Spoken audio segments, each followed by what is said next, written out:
Puntahan natin ang aking alpaca alaga. Actually ito ano siya ng camel. So dahil wala ka pang pangalan, tatawagin kitang Camellia. Di ba? Ang bait-bait naman yung baby kong yan. Ang ganda-ganda niya ka. Black beauty si Camellia. Dahil wala pang pangalan, ako na magpapangalan sa'yo. Camellia. Kasi siya family ng camel. Parang yun nga, hawig ng camel.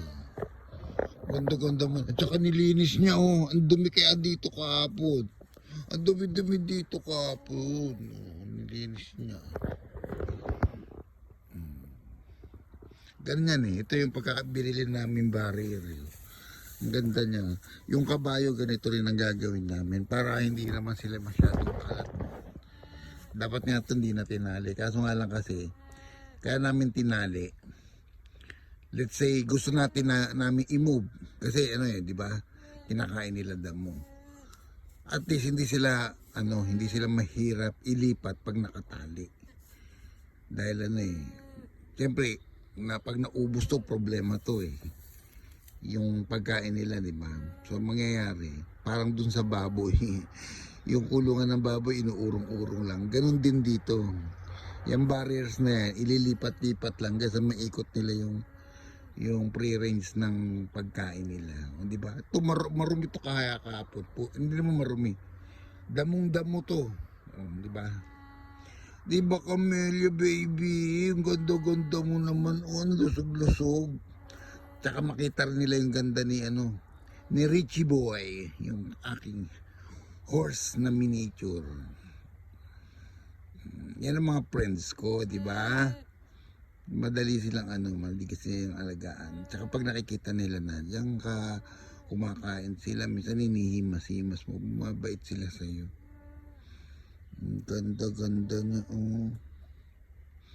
Black beauty. Nung una natatakot ako pag malapit pala ang ganda niya. Pag tinignan mo. May white nito tsaka brown. Dahanap kami ng katerno niya. Kaya ayaw naman magparami ng kapatid ko. Gusto lang may mga nakaan. Kaso nga lang malungkot pag isa. Kahit partner o kaya kahit parehas babae o kaya isang parehas lalaki kung ayaw niya magparami. Basta may kasama lang parang di naman malungkot. Maganda yung ginawa niya, nilinis niya. Maganda. Ay, ayan, dudumi. Ay, parang kambing yung tae, ang liliit. Ang liliit ng tae niya. Maganda tong barrier. Ganito pala dapat talaga. Kwadrado siya. 8 piraso lang. Ilang piraso yun. Ang dami nun. So, yan. Meron na kaming sa Camellia. Kay Camellia. So, tapos si Richie ililipat na rin namin dito. Para di naman pangit yung itsura niya doon sa Para maganda rin. Nakatali rin para pag nilipat. Habaan lang para kahit paano nakakagala siya sa buong. Ang ayaw lang kasi namin baka masakal. Pero kailangan talaga nakatali. Para pag nilipat yung barrier madali. Hindi yung hahabulin mo pa siya. Para ikulong. Bibi, ang ganda-ganda mo naman. Papasalamat ako sa Panginoon dahil na-provide din ako ng mga alaga ko. Nakakatuwang pagmasdan sila.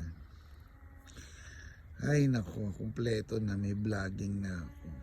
Ngayon pala ako natututo Actually kaya matagal ako chinempuhan ko lahat birthday ng mother ko. Tapos yung pagturtur. Tapos yung totong vlogging. Although marami na akong video yung pwedeng i-post. Nagsimula lang ako sa 12 subscriber. Yan. Ang date ngayon, birthday ng mother ko. So, tignan natin kung paano mag-progress yan. Maipakita ko rin sa inyo na galing ako sa simula talaga. Walang-wala. From scratch. So ito, makikita nyo kung paano mag-develop. Hindi ko sinasabing mabilisan. Dahan-dahan yan, pero tingin ko dadami. Kasi una-una, buong mundo ang magiging audience ko. Di ko naman sinabing lahat.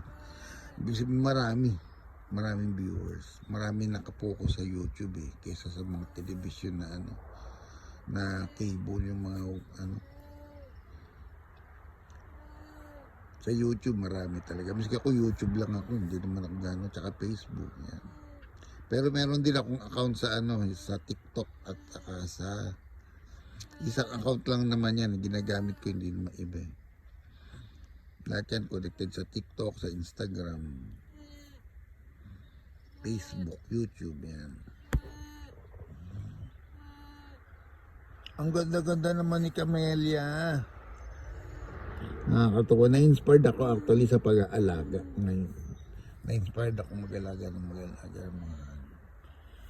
Talagang ko siya. Kahapon nga sa sobrang pagmamahal ko kay Becky, binaunan ko pa siya ng kakainin ko na lang. Dinagay ko pa sa ko. Binaong ko pa tapos pinakain sa kanya. Ganun ko kamahal si Becky. Hindi ko naman pwede ipakain sa aso kasi sabi doon sa aso, o lang yung dog food, yung gandun lang para wala maging problema. So yun, kaya nag-iingat din ako sa pagkain ng aso. Hindi na, mahinga na to.